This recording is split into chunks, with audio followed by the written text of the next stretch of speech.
Halo pemirsa, senang sekali saya Sally Siregar dapat kembali hadir dengan sejumlah informasi dari berbagai penjuru dunia. Langsung saja kita mulai informasi selengkapnya dalam Berita Dunia.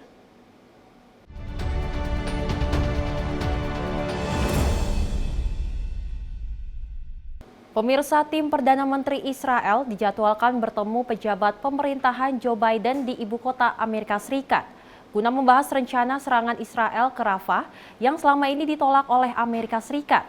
Tetapi sejauh mana pemerintah Amerika Serikat bisa mencegah Israel melancarkan serangan ini? Berikut beritanya untuk Anda. Dalam pembicaraan telepon antara Presiden Amerika Serikat Joe Biden dengan Perdana Menteri Israel Benjamin Netanyahu, Biden kembali menyatakan keberatan Amerika terhadap rencana serangan darat Israel ke Rafah. First, more than 1 million people have taken refuge in Rafah. They went from Gaza City to Khan Yunis and then to Rafah. And they have nowhere else to go. Amerika Serikat mendesak Israel memaparkan rencana lebih jelas, bukan sekedar langsung menyerbu Rafah saja. So, Biden is getting a lot of pressure, both internationally and domestically, for his support for Israel during all this. And so if Israel went ahead and did this, I mean, in addition to, whatever moral, problems this might have for him politically, it would be really, really bad as well. Berbicara kepada anggota parlemen Israel, Netanyahu mengatakan Israel dan Amerika Serikat berbeda pendapat mengenai Rafah, meski sepakat bahwa Hamas perlu dihabisi. Menurut Netanyahu, tak ada cara lain menghancurkan Hamas kecuali serangan darat ke Rafah. Kritikan terhadap Netanyahu tak hanya datang dari Gedung Putih yang terakhir kembali menekankan dukungan kuat Amerika Serikat bagi Israel, dan oleh Gedung Putih disebut bone deep atau mendarah daging. Di Kongres, Ketua Mayoritas Senat, Senator Chuck Schumer dari Partai Demokrat tak hanya mengkritik Netanyahu, tapi juga mendesak Israel menggelar pemilu baru. Menurut sebagian analis, tekanan dari Amerika Serikat selama ini terhadap Netanyahu tak cukup tegas. I think the pressure was always a public relations kind of pressure. It never really challenged Israel substantively, or said that there was different ways that were less punitive to the civilian population of Gaza to uphold what legitimate security interests came out of the Hamas attack on October 7th. Biden is getting more and more upset with him, but Biden has also also ruled out pressuring him through arms. For example, he had this contradictory statement in an interview a few days ago. He said, going into crossing into Rafah, it would be a red line, but there's no red line regarding aid to Israel, or arms to Israel. Kontroversi mengenai serangan darat ke Rafah memanas di saat perhatian Amerika Serikat dan negara-negara lain kini tertuju pada ancaman kelaparan dan malnutrisi di Gaza akibat perang berkepanjangan. Dari Washington DC, Yuni Salim dan tim VOA. Bank Sentral Amerika Serikat mempertahankan suku bunga acuan Amerika Serikat pada level 5,25% hingga 5,5%. Tak berubah dari pertemuan Juli tahun 2023. Tetapi di tengah kekhawatiran kembalinya inflasi, The Fed masih memproyeksikan bisa mulai turunkan suku bunga selama 2024, meski masih menanti data selanjutnya. Sesuai ekspektasi pelaku pasar dan pelaku usaha, Bank Sentral AS atau Federal Reserve mengakhiri pertemuannya pada Maret tanpa mengubah suku bunga acuan. The risks are really two-sided here. We're in a situation where if we ease too much or too soon, we could see inflation come back. And if we ease too late, we could do unnecessary harm to employment. Berbagai indikator pada Januari dan Februari menunjukkan peningkatan laju inflasi melebihi perkiraan, termasuk indeks harga konsumen CPI, indeks harga produsen PPI, dan indeks harga pengeluaran konsumsi pribadi atau PCE. Yang terakhir adalah acuan yang paling diamati Bank Sentral. Tapi Kepala The Fed mengindikasikan Bank Sentral bakal tetap menurunkan suku bunga acuan sebanyak 3 kali tahun ini. I would say the January number, which was very high, the January CPI and PCE numbers were quite high. There's reason to think that there could be seasonal effects there. But nonetheless, we don't want to be completely dismissive of it. The February number was high, higher than expectations, but we have it at currently well below 30 basis points core PCE, which is not terribly high. So it's not like the January number. But I take the two of them together, and I think they haven't really changed the overall story, which is that of inflation moving down gradually on a sometimes bumpy road toward 2%. Proyeksi The Fed sudah sering dinyatakan sebelumnya. We were not surprised that the Federal Reserve is continuing on their stance of 3 rate cuts. That was our expectation, even and despite the recent uptick in PCE. And when we look at PCE, we see some commodity prices that have increased as of late, but longer term, we think that given the slowdown in China, that is going to push back down commodity prices. Sementara ada satu lagi kesimpulan dari laporan terkini oleh Bank Sentral. The general takeaway from the Fed today is they've taken recession risk off the table. That means a cyclical recession. And specifically, they made projections for GDP to continue to be robust in the nearer term and longer term. Suku bunga acuan telah dinaikkan 11 kali sejak Maret 2022 guna menekan laju inflasi yang sempat menembus 9%. The Fed akan bertemu lagi pada 30 April hingga 1 Mei, lalu setelah itu pada pertengahan Juni. Pada pertemuan Juni inilah, sebagian besar analis memperkirakan The Fed bisa mulai menurunkan suku bunga acuan. Dari Washington DC, saya Nova Purwadi dan tim VOA.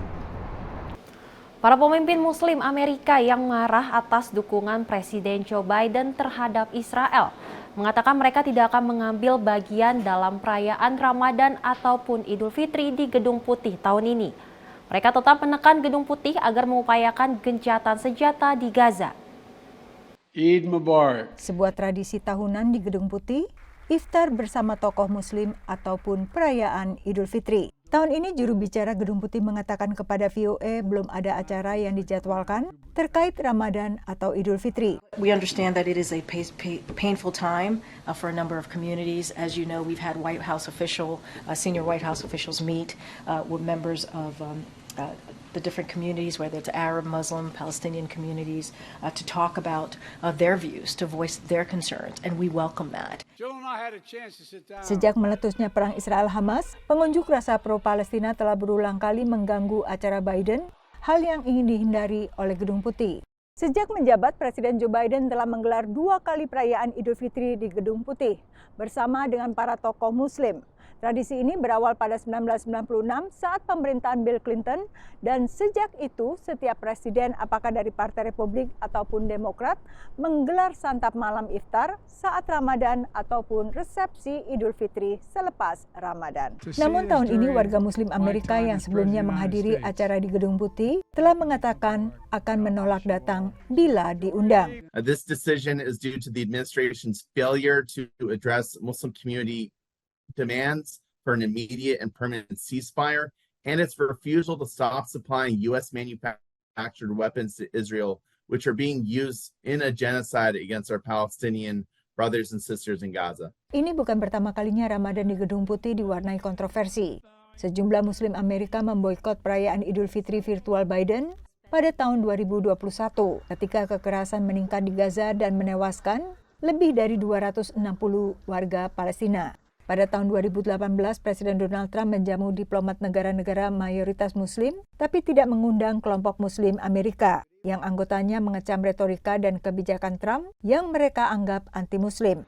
Namun banyak yang mengatakan kemarahan mereka saat itu tidak ada apa-apanya dibandingkan dengan kemarahan yang mereka rasakan tahun ini. So we're calling on all Muslims not to accept an iftar invitation by the White House. Because this will be sending the wrong message to the American Muslim community, to the Palestinian people, mainly in Gaza, and to the administration. We don't want the administration to think, even for a second, that things are normal and things are okay. Beberapa di antaranya secara aktif berkampanye untuk memastikan Biden tidak memenangkan masa jabatan kedua. Gedung Putih mengatakan pihaknya telah aktif berkomunikasi dengan warga Arab dan Muslim Amerika sejak serangan Hamas pada 7 Oktober. Departemen Pertahanan dan Departemen Luar Negeri Amerika Serikat yang biasanya menggelar acara Ramadan juga belum memastikan adanya iftar ataupun resepsi Idul Fitri untuk tahun ini. Dari Washington DC, Yuni Salim dan tim VOA.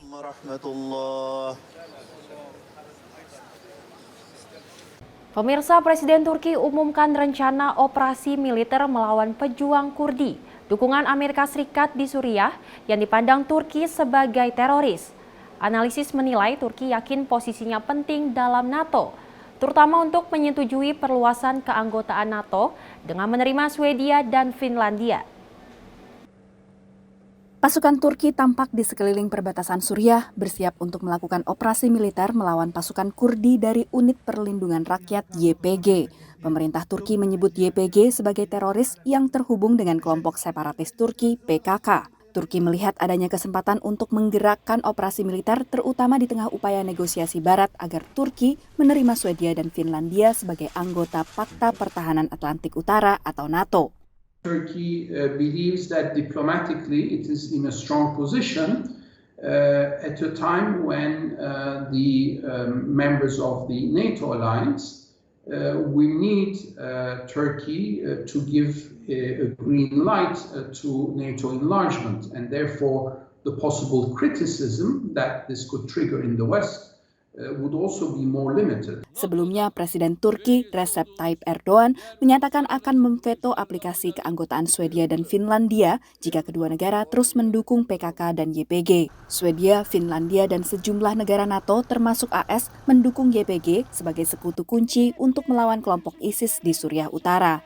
Namun menurut analis, target utama Erdogan adalah Joe Biden. Many people do think that the objections to Finland and Sweden are basically messages to the United States to take Turkey more seriously, to engage with Turkey, and for President Biden to, if you will, to resurrect that personal relation that President Erdogan established with President Trump.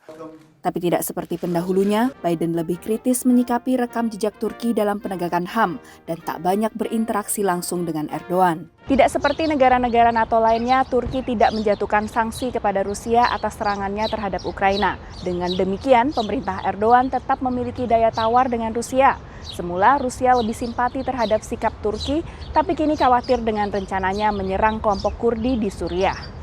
Dalam kunjungan Menteri Luar Negeri Rusia ke Ankara untuk membahas ekspor gandum Ukraina, Rusia dan Turki juga membahas rencana operasi militer di utara Suriah. Analis melihat langkah ini sebagai ancaman lain bagi AS. Any operation, threatens instability and likely entails trade-offs that the Turks will make with the Russians on a bilateral basis. And so this is a time when Washington would like to isolate Russia. And so even bringing this in as part of a Syria operation is something that Washington wouldn't like to see. Jelang pemilu Turki tahun depan, analis menilai sosok Erdogan yang berani melawan NATO dan menjalankan operasi militer ke Suriah akan membantunya dalam pencalonannya kembali sebagai presiden. Dari Alexandria, Virginia Gunawan, dan tim VOA. Beralih ke berita selanjutnya, pemirsa, membayar dengan memperlihatkan wajah saja menjadi salah satu opsi mengikuti penggunaan teknologi serupa untuk mengaktifkan barang elektronik atau verifikasi identifikasi di sebagian negara. Namun metode pembayaran seperti ini memunculkan kekhawatiran seputar privasi dan keamanan data. Perusahaan pembayaran Mastercard meluncurkan metode pembayaran baru menggunakan wajah alias data biometrik untuk membayar sambil check out. It's a cool new technology which allows consumers to pay with a smile, their face, or just wave. So you can forget the clunkiness of taking your wallet out or your devices out or cards out. You just do your shopping, you go to the checkout and just pay with your face. It's as simple as that. Selain mudah, menurut Mastercard, metode pembayaran seperti ini lebih aman karena data biometrik susah dipalsukan. So biometrics actually help secure that entire problem area which has been the reason for many breaches and hacks. And with biometrics, the experience is also very cool and very simple. Consumers love it. In all the research that we've done, Teknologi menggunakan data biometrik sebelumnya juga telah digunakan membuka ponsel, laptop, dan perangkat elektronik lainnya. I think the first thing to understand about biometric data is its sheer uniqueness, right? Unlike things like phone numbers or email addresses, but our biometric identifiers are unique to ourselves and very difficult, if not almost impossible, to change. Negara seperti Tiongkok juga telah lama menggunakan pembayaran secara biometrik. Pembayaran menggunakan data biometrik ini diluncurkan Mastercard di Brazil pada Mei dan rencananya diperluas ke sejumlah negara lain bekerja sama dengan sistem pembayaran digital masing-masing negara.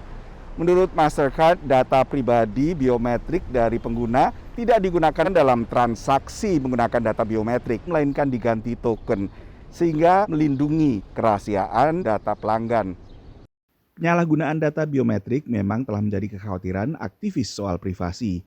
If they are being stolen as part of a data breach, or if they are compromised in any other way, it's very difficult to recover that biometric identifier and to safely protect it again.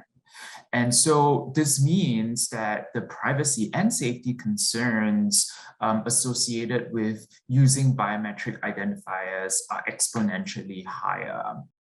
Analis umumnya tetap menyarankan enkripsi berlapis untuk memaksimalkan perlindungan privasi, misalnya dengan menggabungkan data biometrik, kata sandi, dan juga kode verifikasi ke gawai yang ada di tangan. Dari Washington DC, Nova Purwadi dan tim VOA. Kawasan pariwisata yang populer antara era 1950-an hingga 1970-an kini menjadi salah satu perairan terpolusi di Amerika Serikat. Pemerintah dan komunitas suku asli setempat perlahan-lahan berupaya mengembalikan kejayaan Salton Sea sebagai danau dengan kekayaan satwa, tanaman, serta potensi wisata. Salton Sea merupakan danau terbesar di California, di mana pengunjung bisa menikmati pantai sepanjang 56 km. Tahun 1950-an hingga 70-an, ini merupakan destinasi wisata populer, terutama untuk berakhir pekan. Tapi kini tinggal kenangan. Get up, ride your motorcycle out in the desert if you wanted to, or ride your dune buggy out there, then come back and go water skiing and fishing, and there was everything here. Industri utama kawasan ini adalah pertanian dan produk energi. Tahun 1905, banjir dari Sungai Colorado menerjang pintu-pintu kanal membentuk danau modern ini. Kecelakaan tersebut merupakan bagian dari siklus alami yang terjadi sejak jutaan tahun lalu. So the sea's never been stable.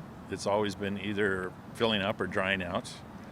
We have evidence for that going back to almost 3 or 4 million years ago. Limpahan limbah pertanian membawa nutrisi ke air, tapi juga polusi pestisida dan zat pencemar lainnya. Kini Salton Sea menyusut, memperlihatkan sebagian dasar danau yang syarat dengan debu beracun. The levels of the inflow have decreased in the latest years because of the use of the water has improved. Farmers are using the water more efficiently, and therefore not enough water gets into the Salton Sea, and then that's why it's receding. Menurut aparat kesehatan masyarakat, polusi dari dasar danau memperparah gejala asma. Ini ditambah dengan polusi dari Mexicali, Meksiko. Multiple contaminants, and we're right by the border, so we get enormous amounts of transport of pollution coming from Mexico, because again, we get characterized as a rural community. Well, we might appear to be rural, but we are basically suburban to a metropolitan area of over 1 million people right across the border.